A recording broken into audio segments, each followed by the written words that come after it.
My life didn't start off easy. I was born into a poor family, abandoned right from the moment I was born. My mother, unable to care for me, left me by the side of the road one cold night. My father, a drunkard who didn't care about anyone, never returned to find me. It was only the cold darkness of the night and a small, warm scarf wrapped around my tiny body that kept me from freezing. Thankfully, I wasn't alone forever.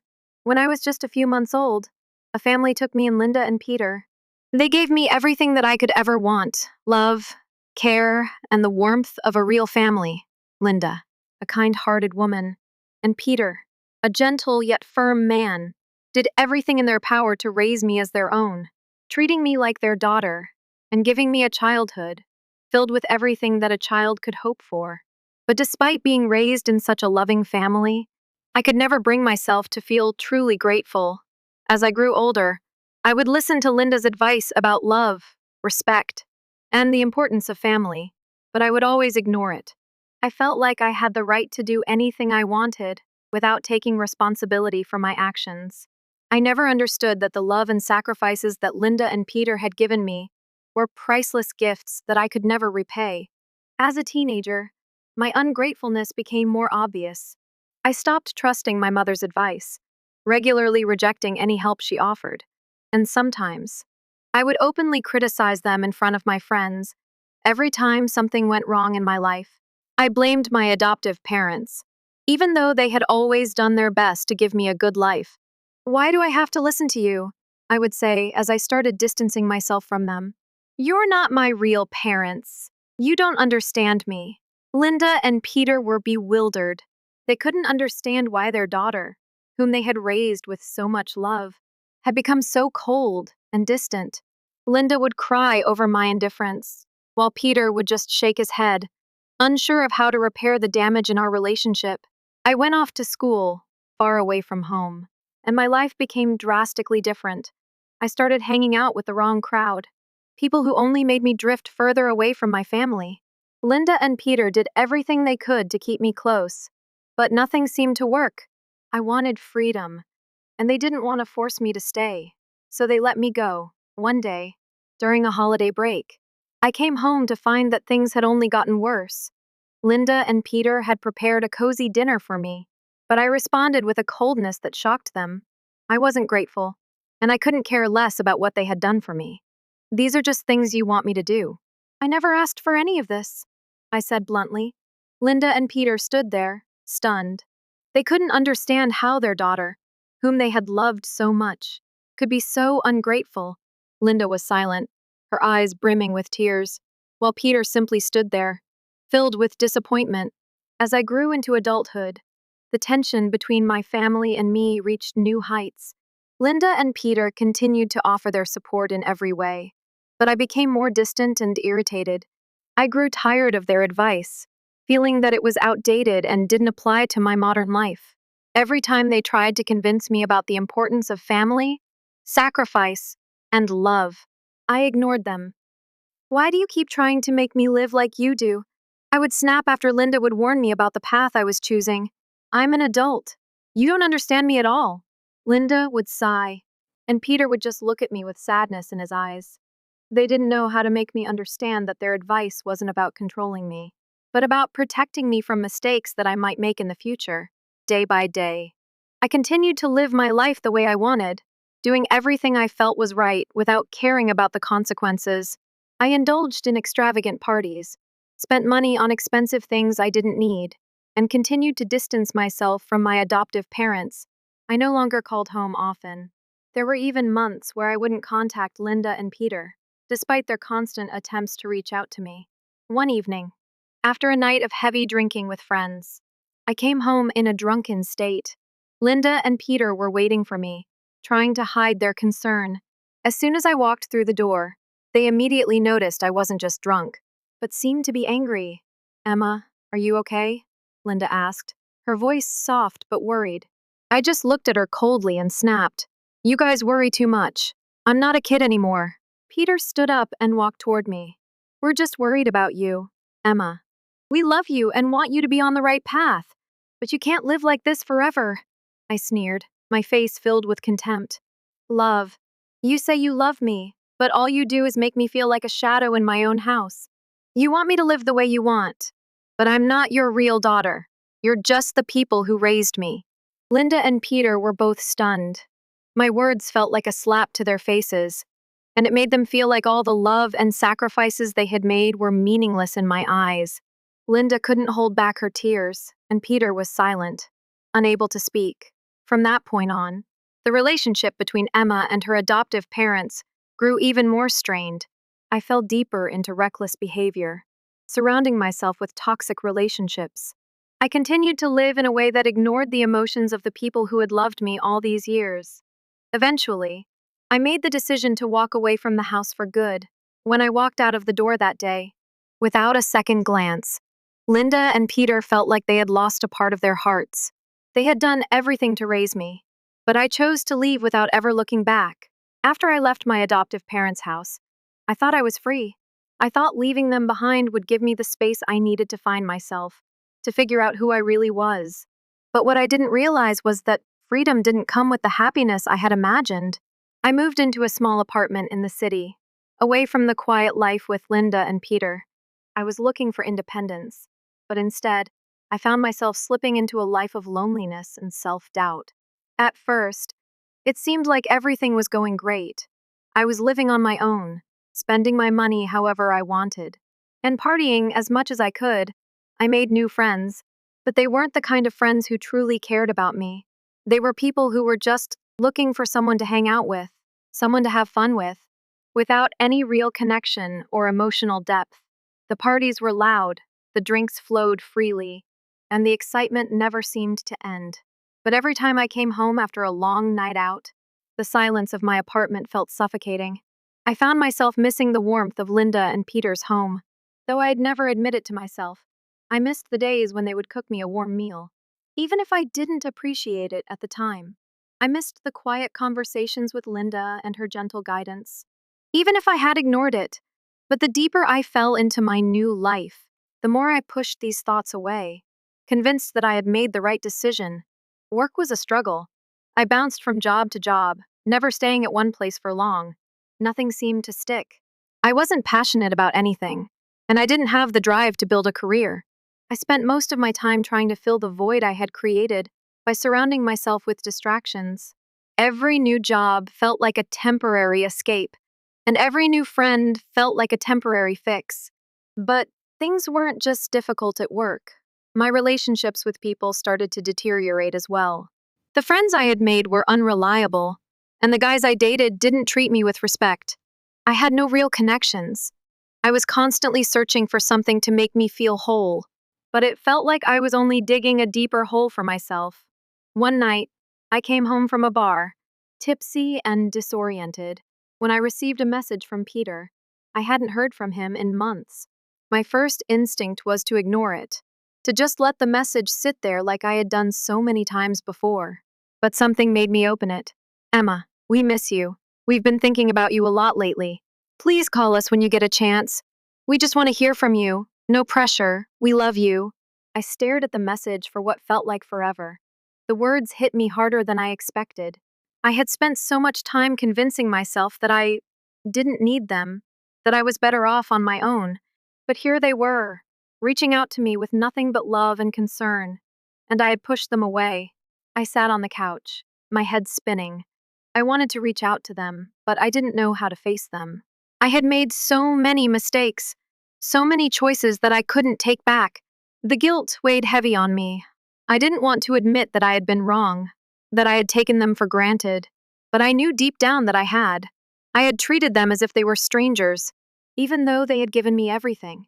And now, here I was alone, lost, and wondering where it had all gone wrong. For days, I couldn't bring myself to reply. Every time I thought about calling, I would talk myself out of it. I wasn't ready to face them, but the more I stayed away, the more the emptiness inside of me grew.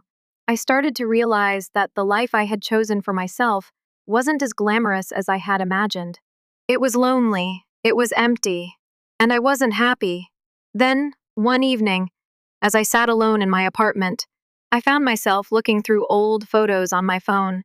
There were pictures from when I was a kid, birthday parties, family gatherings, moments where I had been genuinely happy. And in every single one, Linda and Peter were there, smiling at me with so much love. They had always been there for me. The tears came suddenly, and before I knew it, I was crying harder than I had in years. I missed them. I missed the family I had pushed away, and I realized that I couldn't keep running from the truth anymore. I had taken them for granted, and I needed to fix it. I needed to apologize, to make things right, even if it meant admitting how wrong I had been. The next morning, I picked up my phone and called Peter. My heart raced as I dialed the number. The ringing felt like it lasted forever, but when he picked up, his voice was warm and familiar, just like it had always been. "Peter," I said, my voice shaky. "It's Emma. I'm sorry. I've been so wrong. I've pushed you both away. And I can't take it back. I miss you. I miss the family I had with you." There was a pause on the other end, and I felt like the weight of everything I had done was crashing down on me. But then Peter's voice came through, softer than I expected. "Emma, we've been waiting for you to come back. We love you, and we always will. You don't have to apologize for taking time to figure things out. We just want you to know that we're here." I couldn't hold back the tears anymore. I've made so many mistakes. I don't know if I deserve to come back, but I need to. I need to be with you. Come home. "Emma," Peter said, his voice steady. "We'll always be here for you."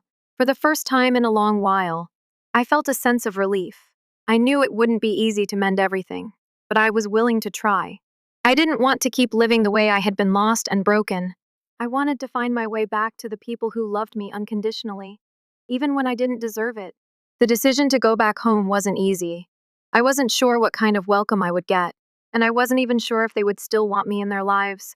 But the more I thought about it, the more I realized I didn't have any other choice. I had messed up. I had pushed them away, but they were still my family. And despite everything, I missed them. I missed the comfort of their love, the stability they provided, and the way they had always made me feel safe. So, I packed my things. The apartment that had felt like my refuge now felt like a prison. I stared at the walls that once gave me a sense of independence, but now, they only reminded me of my loneliness. I had spent so much time chasing after a life of freedom and self-discovery, but I hadn't realized that in the process. I had abandoned the most important thing in my life, my family. The drive back to their house felt long. I could feel the weight of the years of distance pressing down on me with every mile. But as I got closer, I started to feel a sense of nervous excitement. I hadn't been home in so long, and I didn't know what to expect, but I knew that it was time to make things right. When I pulled into their driveway, my heart was pounding in my chest. I sat in the car for a moment, unsure if I should just leave and keep driving. I knew I was scared. Scared of facing the truth. Scared of the hurt I had caused. But then I remembered Peter's voice, the warmth and the unconditional love he had offered. He said they would be there for me, and I had to trust him. I had to trust that they still loved me, despite everything. I opened the door and walked up to the house. My hand trembled as I rang the doorbell. A moment later, the door opened, and there stood Linda, her face a mixture of surprise, relief, and joy. Without saying a word, she stepped forward and enveloped me in her arms. I felt the weight of everything I had been carrying melt away in that moment. "I'm so sorry, Mom," I whispered, tears flooding my eyes. "I've been so wrong. I didn't appreciate you or Dad, and I pushed you both away. I'm sorry." Linda pulled back slightly, wiping away my tears. "Oh, Emma, you don't have to apologize. We're just so glad to have you home." We stood there for a moment, holding each other, before she finally stepped aside and gestured for me to come in. As I walked into the house, it felt like nothing had changed. The familiar smells, the warmth, the pictures on the walls, they were all still there. But this time, it felt different. It felt like a home I had abandoned. And I wasn't sure if I could ever fully make up for the time I'd lost. Peter was sitting in the living room when we entered. He stood up when he saw me, and for a brief moment, there was a look of uncertainty on his face. But then he smiled, his eyes softening with relief. "Emma," he said quietly, his voice full of emotion, "it's good to have you back. I walked over to him and hugged him tightly. Just as I had with Linda, the tears came again. And this time, they were tears of gratitude. I had come back home, to the people who had never stopped loving me, even when I didn't deserve it. They had never given up on me, even when I had given up on myself. We spent the evening talking, catching up on everything that had happened during the time I had been away. It wasn't easy. I had a lot to explain, and they had a lot to say. But we were finally able to have a real conversation, one where we didn't hide our feelings and didn't pretend everything was okay when it wasn't. I told them about the loneliness I had felt in the city, the friends I had made who weren't really friends, the endless nights of partying that had only left me feeling emptier. I told them about the guilt I had carried for abandoning them and the realization that I had been running from the very thing I needed most: family. Peter and Linda listened patiently, their eyes never leaving me. They didn't judge me for the mistakes I had made. Instead, they offered their love and understanding, just as they always had. "We know you've been struggling, Emma," Linda said softly. "But you don't have to go through this alone. You've always been our daughter, and you always will be." That night, as I lay in bed in the room I had grown up in, I felt a sense of peace that I hadn't felt in years. It wasn't going to be easy to rebuild what I had broken, but I knew that I was willing to try. I had come back home, and for the first time in a long while, I felt like I was where I belonged. The days that followed were a mix of emotions: relief, guilt, and hope. I had come back home. But I knew that repairing the damage I had done to my relationship with Linda and Peter wouldn't be easy. They had always loved me, but I had pushed them away for so long. Now, I had to prove to them that I could be the daughter they had hoped for. The first few days were spent simply catching up, talking about everything that had happened while I was away. Linda and Peter shared their lives with me: what had changed in the house, how they had missed me, how they had worried about me. It felt strange to hear all of this after years of shutting them out. But at the same time, I was grateful for their patience. We spent time doing things we used to do together: cooking dinner, watching old movies, sitting in the backyard with cups of tea. The familiarity of it all was both comforting and painful. I realized how much I had taken for granted. All the little things that once felt like a burden, the routines, the constant care, were actually the things that made me feel safe and loved. And I had thrown it all away without a second thought. One evening, after dinner, we sat on the porch, the sky turning dark and the sound of crickets filling the air. It was one of those peaceful moments that I had missed so much. As I sat there with Linda and Peter, I couldn't help but feel the weight of the mistakes I had made. I hadn't just hurt them by leaving. I had hurt myself by abandoning the only people who had truly cared for me.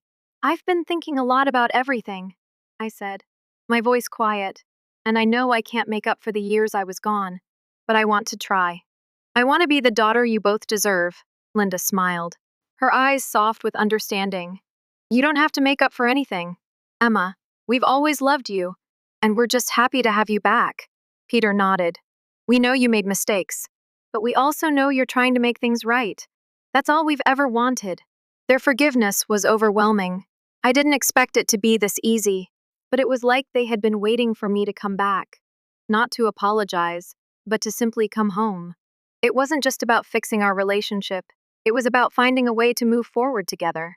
The next few weeks were filled with small but significant steps. I started looking for a stable job in the area, determined to build a life that was not based on fleeting distractions. I didn't want to keep running from responsibility. I wanted to show Linda and Peter that I could be dependable, that I could take care of myself and, most importantly, take care of my relationships. It wasn't always easy. There were moments when old habits crept in, when I wanted to retreat into my old ways, to push people away because it felt easier. But every time that urge came, I reminded myself of what I had almost lost. I reminded myself of the empty nights in my apartment, of the loneliness that I had tried to fill with superficial things. Linda and Peter had given me the one thing I couldn't get anywhere else: unconditional love. And now, it was time to give that love back. I began to spend more time with Linda, helping her with little things around the house, something I had never done before. We'd bake cookies together, and I'd listen as she told me stories about when I was a baby, about the first time they brought me home. She told me how nervous she had been, how she didn't know what to expect, but how. From the moment she held me, she knew I was meant to be hers. I listened to her words with new ears, understanding for the first time the depth of her love. Peter and I started to talk more, too. He would take me to the hardware store to pick up things for around the house, and we would chat about life, about his work, about my future. I started to see him not just as my adoptive father, but as a man who had sacrificed so much for me. He had worked tirelessly to make sure I had everything I needed, to give me opportunities he never had. And for the first time, I saw it all not as something I was entitled to, but as something I had been given out of love. But it wasn't all perfect. There were times when I still felt the sting of my past decisions. Sometimes, when I was with Linda and Peter, I'd catch myself thinking, why did I ever leave? The guilt would creep in.